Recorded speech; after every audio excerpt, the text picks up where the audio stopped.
Welcome back. So I have been doing NFL recaps, but doing it in a very time-consuming form, I'll put it that way. Doing it with highlights and commentaries and blah, blah, blah.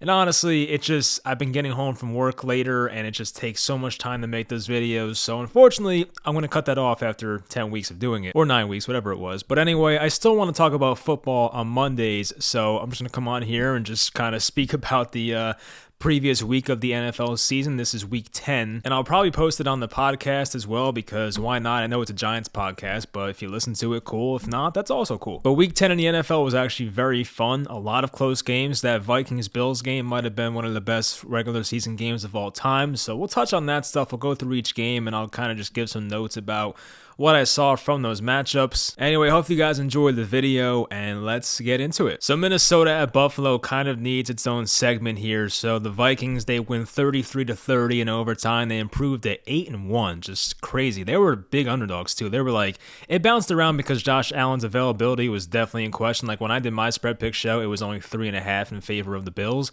It opened at 9.5 Buffalo, but closed at 6.5 in favor of Buffalo. But yeah, the Vikings won the game outright. And Buffalo got out to a 27-10 lead with about 17 minutes left in the entire game, late third quarter.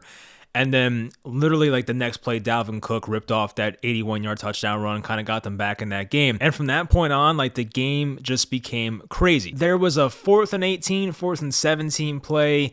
Vikings, kind of backed up in their own territory, and Kirk Cousins just throws a ball up for grabs into like double coverage, triple coverage, and Justin Jefferson makes honestly the best catch I've seen since the Odell Beckham catch. I know that George Pickens on Thursday night got a lot of like hype about that catch. This catch by Justin Jefferson was one of the best I've ever seen in my lifetime. So he keeps the game alive on that 4th and 17, 4th and 18. The Vikings, they get all the way down to the goal line. Dalvin Cook on 4th down has a wide open touchdown. He drops the ball, but Buffalo had an offsides penalty. So the Dalvin Cook drop was kind of negated. But if Dalvin Cook, caught the ball, got in the end zone, game would have been over in regulation probably. But anyway, so they run another play. They get the ball on like the half-yard line, and Kirk Cousins rushes. He stops short. Ball's on like the 1-inch line, basically. Buffalo gets the ball back. It's a turnover on downs. And at this point, Buffalo was up by 4 points, 27-23. And here's where I have a problem with Buffalo. So it kind of goes back to what happened in the playoffs for them last year. There was like 13 seconds left. They kicked the ball out of bounds to Patrick Mahomes and give him the full 13 seconds rather than making them return the ball and wasting more clock, which is a huge problem I had with Sean McDermott. I think Sean McDermott's like a good coach, but some of these decisions he has made, I just don't get him sometimes. And I know he's not the offensive guy, so maybe this decision from this game was not on him, but they decided to go quarterback sneak. They just had to not get a safety, or not, like even a safety, they still would have been up by 2 points. They just could not lose the ball and let the Vikings score a touchdown. And what do you know? Josh Allen can't handle the snap, and the Vikings fall on it in the end zone, and then they go, up by 3. And my problem is, if you're a Bills fan, like, you should want Josh Allen in shotgun and at least having a chance to run around and make a play.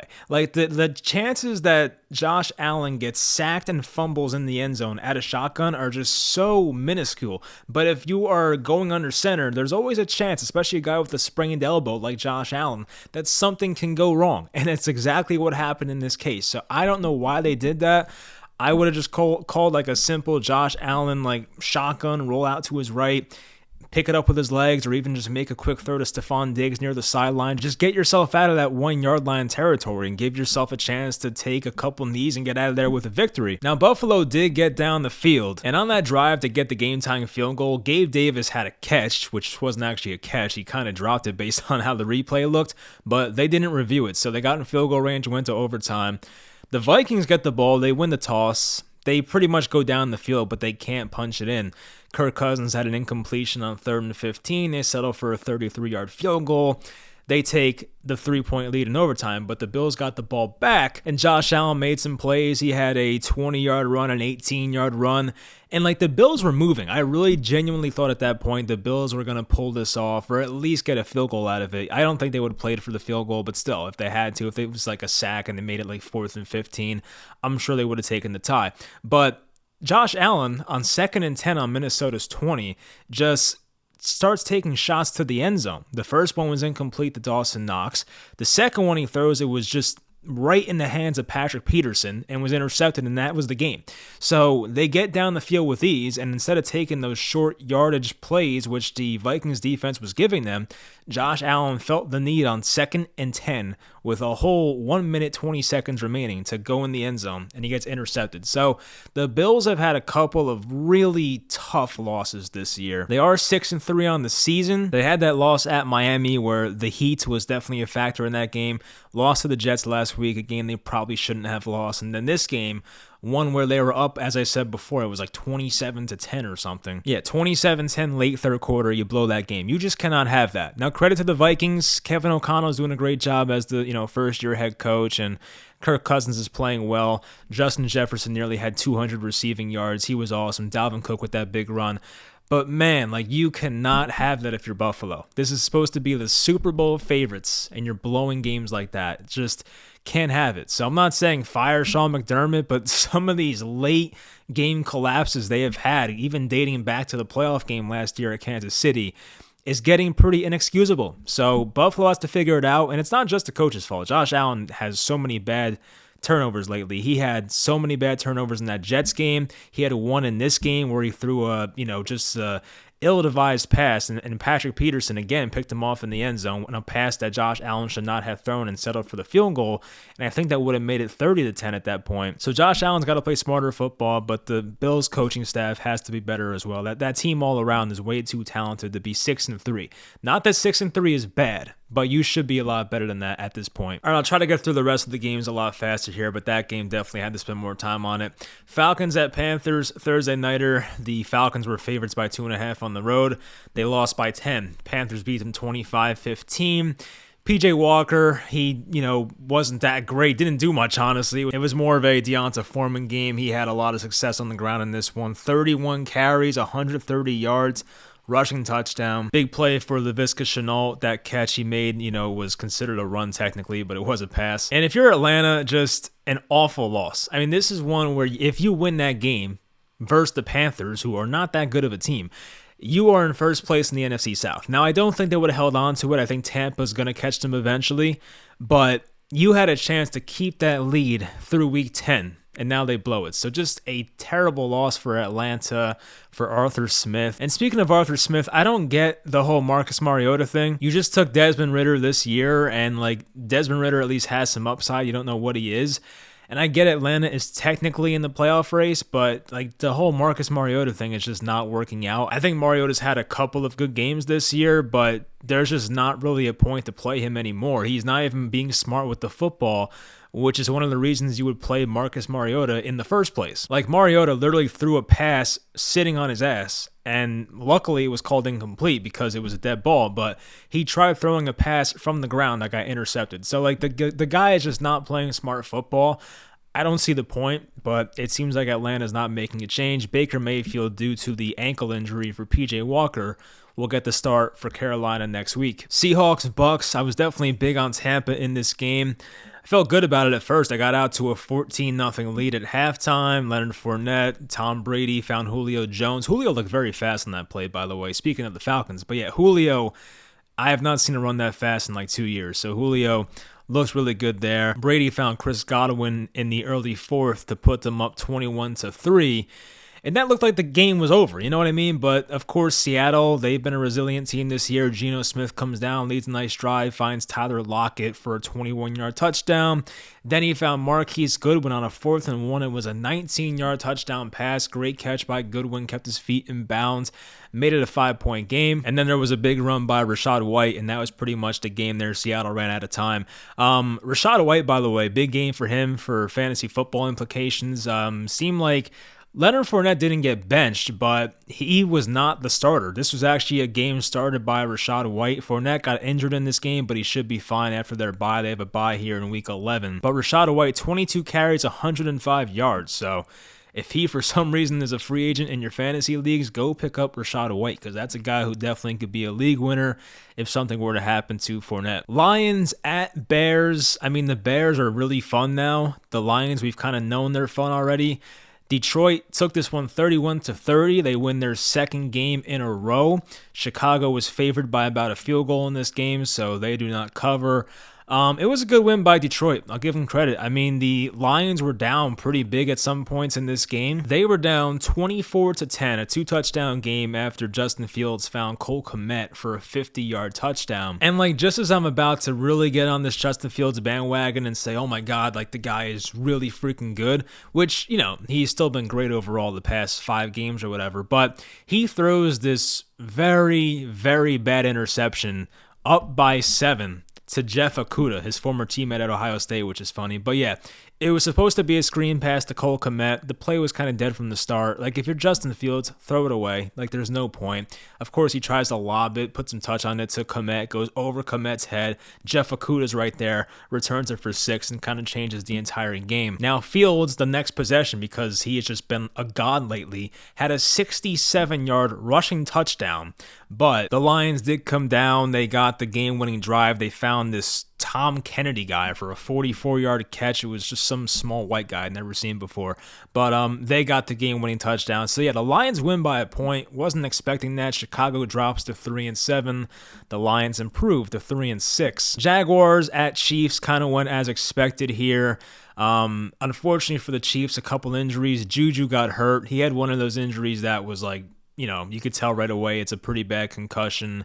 Wasn't like Tua Tagovailoa type levels, but it was scary. So anyway, hopefully Juju's all right. But yeah, the Chiefs got out to a 20-0 lead with 50 seconds left in the second quarter.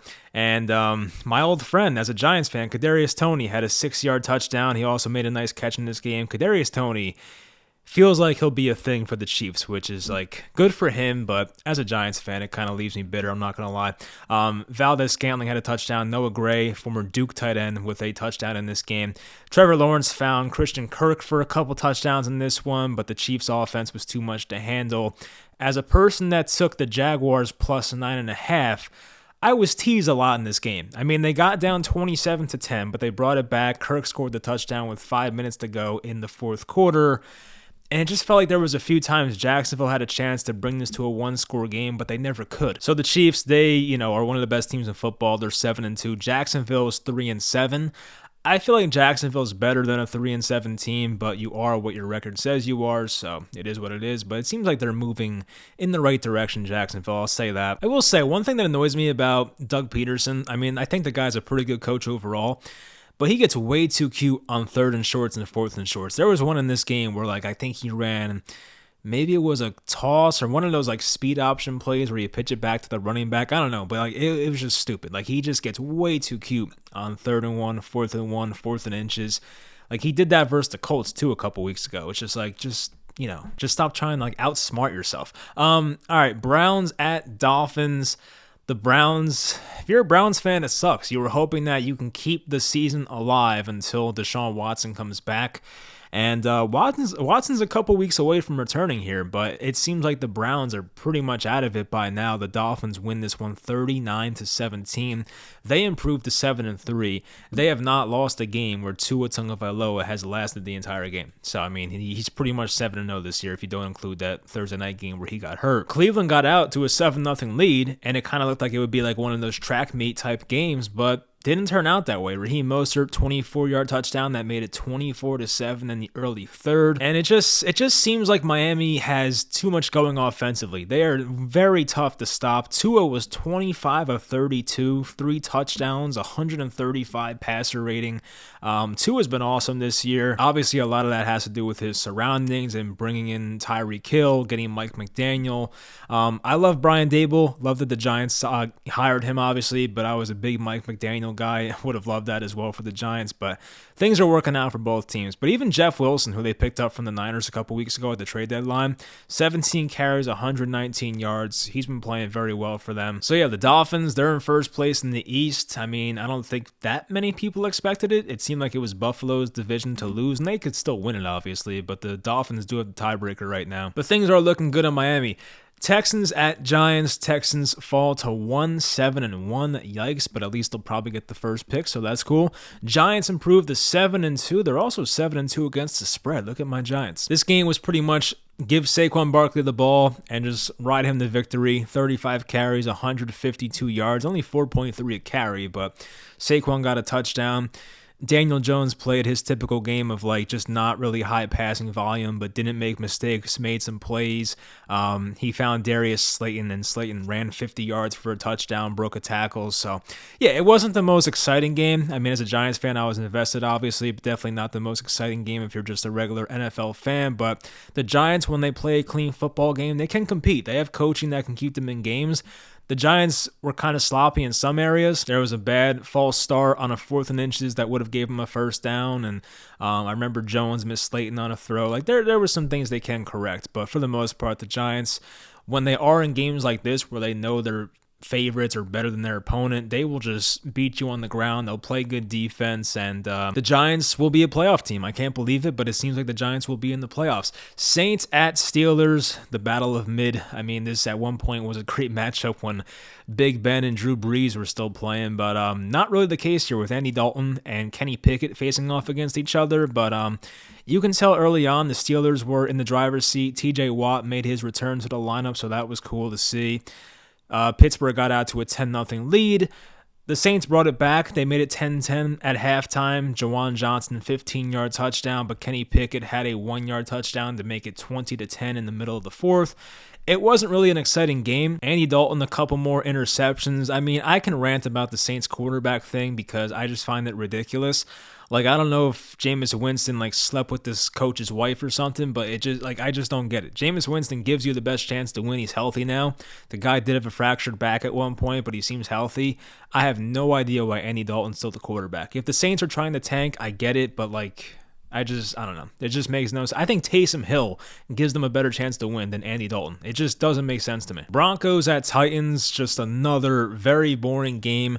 The Titans got the victory. They're 6-3. Broncos fall to 3-6.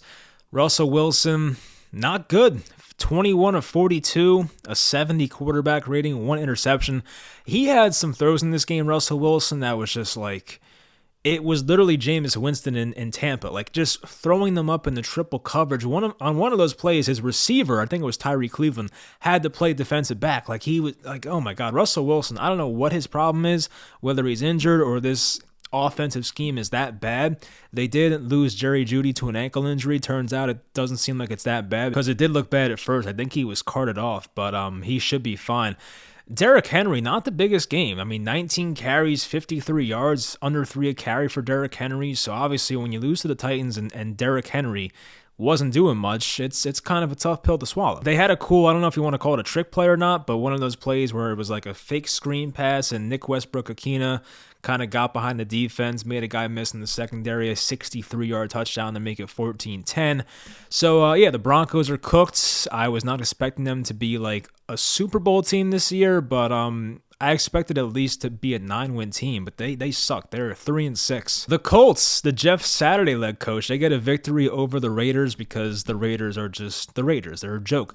2-7 now for the Raiders. I mean, sheesh. After having that offseason, getting Devontae Adams and getting Chandler Jones to be 2-7, I get it's a tough division, but sheesh, that's really bad. So the Colts, I guess shockingly, go with Matt Ryan. I don't think that was like in the news, and I just saw when the game started that Matt Ryan's in at quarterback. I'm like, well, I guess the whole Sam Ehlinger starting for the rest of the year was not a real thing. I mean, I know that was with the previous coach, but yeah, Jeff Saturday is 1-0 as a head coach, just like we all expected. The game went back and forth here for a bit. The Colts got out to a 10-0 lead. Derek Carr found Foster Moreau, made it a 3-point game. Josh Jacobs had a touchdown in the late third to make it a 1-point Raiders lead, and then Jonathan Taylor, a guy that I just traded in fantasy last week, of course, but he had a 66-yard touchdown to give the Colts a 19-14 lead.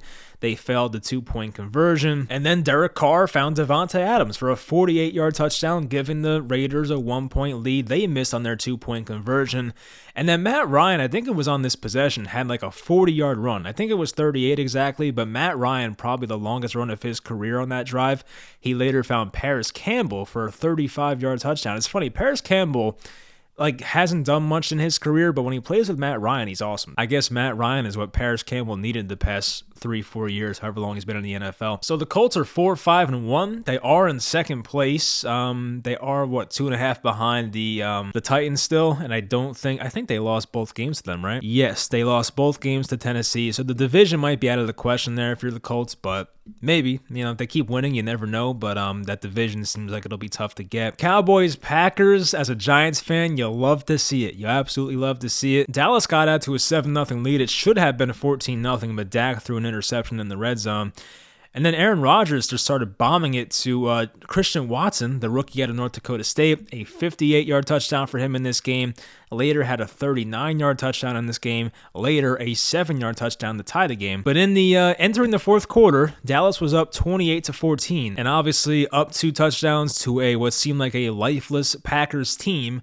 You would hope if you're a Dallas fan, your team would put that one away, but Dallas gave up the lead. They were outscored 17-0 if you include the fourth quarter and overtime. The game did go to OT. Mason Crosby made a 28-yard field goal to win it. There was a play where Mike McCarthy went for it on 4th down. It was 4th and 3 on Green Bay's 35 in overtime.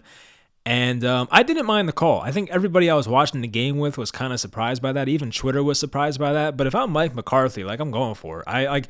You could have kicked the long field goal with Maher. He has a good leg, but it's not a guarantee. And you're still giving the ball back to Green Bay because the Cowboys won the toss. So I didn't mind going for it at all there. You might as well go to Green Bay and try to win the game, not play to not lose. Dak Prescott almost got sacked. He threw just kind of a jump ball in a way to his running back, Tony Pollard. It was incomplete. Then there was a big 3rd and 1 throw by Rodgers to Allen Lazard. One of those typical Aaron Rodgers fakes the handoff at a shotgun and just whips a throw to Lazard, and he took it 36 yards, got in field goal range. And that was the game. So the Packers, I guess, kind of keep their season alive. I still think they're done. Maybe they can sneak in the wild card, but seems like kind of a long shot right now. But Green Bay's 4-6. Dallas falls to 6-3. They're 3rd in the NFC East. Love to see it once again. Cardinals at Rams wasn't really that fun of a game. Backup quarterbacks here. It was John Wolford versus Colt McCoy. I will say, Colt McCoy, I feel like anytime he's filled in for Kyler Murray has been good. I think Colt McCoy is definitely over 500 as a Cardinal starter. He's been good. He was 2-1 or 3-1 last year. He just won this start. So Colt McCoy, not that bad of a backup, and he definitely fits this Cliff Kingsbury system pretty nicely. So the Cardinals got out to a 17-3 lead. AJ Green, out of nowhere, scored a touchdown to make it 17-3 right at halftime. The Rams kind of made a comeback. Darrell Henderson, a 4-yard touchdown in the third quarter, but then James Conner, a 9-yard touchdown, gave him a 2-touchdown lead. The big news here, if you're a Rams fan, was that Cooper Kupp got hurt. He should be out for at least a few weeks. It seemed like he avoided actually, right as I'm talking about it, a notification came up. So Schefter says wide receiver Cooper Kupp has a high ankle sprain. Not good. Another familiar with his prognosis said, quote unquote, doesn't sound good. So whether it's high ankle sprain or something worse, hopefully Cooper Kupp's okay because the NFL is definitely better when he's playing. But overall, seems like a lost season for the Rams. Once again, Matthew Stafford didn't play in this one, but they had no excuse because Kyler Murray didn't play for the Cardinals. So yeah, at least the Rams, they won a Super Bowl. They kind of sold their soul, giving up all those draft picks and whatnot, and just getting themselves kind of in cap hell. They've always found ways to make it work, but the Rams don't really have that much depth. That's been a problem with them in recent years, and most of their guys have stayed healthy, like Ramsey and Stafford last year, and Cooper Kupp. Bobby Wagner's been healthy, so just unfortunate for the Rams this year, but once again, at least they'll always have the Super Bowl that they won last year. Last night, Chargers at 49ers. It seemed like the Chargers early were going to give them a good fight. I mean, Justin Herbert had a 32-yard touchdown to DeAndre Carter to take a 7-0 lead. And then after 2 field goals, the Chargers went up by 10. It was 13-3. And that funny stat came out. I guess it's been out, but we saw it last night on TV that Jimmy Garoppolo is 10-2 in games where he doesn't throw a touchdown. Jimmy did have a quarterback sneak touchdown, but Jimmy did not have a passing touchdown in this game. So the Niners, they get a much-needed win. They're now 5-4. The Chargers dropped to 5-4. So just a rough one for the Chargers. They had such a really exciting offseason. They signed so many guys. J.C. Jackson's out for the year now. They just released Jerry Tillery, a 2019 first-round pick. So, some bad vibes for the Chargers. They were without a lot of weapons. Mike Williams, Keenan Allen, their tight end, Gerald Everett got hurt in this game as well. So just a really crappy situation. But if you're the Niners, you get yourself a much-needed win. Wasn't pretty. They didn't cover the damn spread, thanks Niners, but they won by 6 when they were favorites by 7. So for tonight's game, I don't want to stay up and have to talk about it afterwards. So I'll probably just do it this type of way. But the Commanders are at the Eagles. Eagles favored by 11. I took the Commanders to cover that, but I still think the Eagles win. I would say Philly wins by 6 or 7. So hopefully they cover the spread, but obviously as a Giants fan, I would love the Commanders to win this game and just have a chance to get in first place in the East. But the Giants do play Philly a couple more times this year, so they have a chance to possibly take care of business themselves. So big takeaways, the Bills absolutely blew it. They can't keep losing games like this. Josh Allen has to be smarter. Aaron Rodgers still owns the Cowboys. Kadarius Toney's going to be good, and it's going to piss me off. The Rams are absolutely cooked, and Andy Dalton is the third best quarterback on his team. So yeah, that's going to do it for the video. I hope you guys enjoyed the format. Any suggestions, let me know. I have a good little background here. I made the standings for you guys, the scores. So if you're watching the video, you'll probably like how it's kind of formatted here. But if you're listening to the podcast, I hope you enjoyed as well. So anyway, we'll do it next week for week 11, and I'll talk to you guys next time.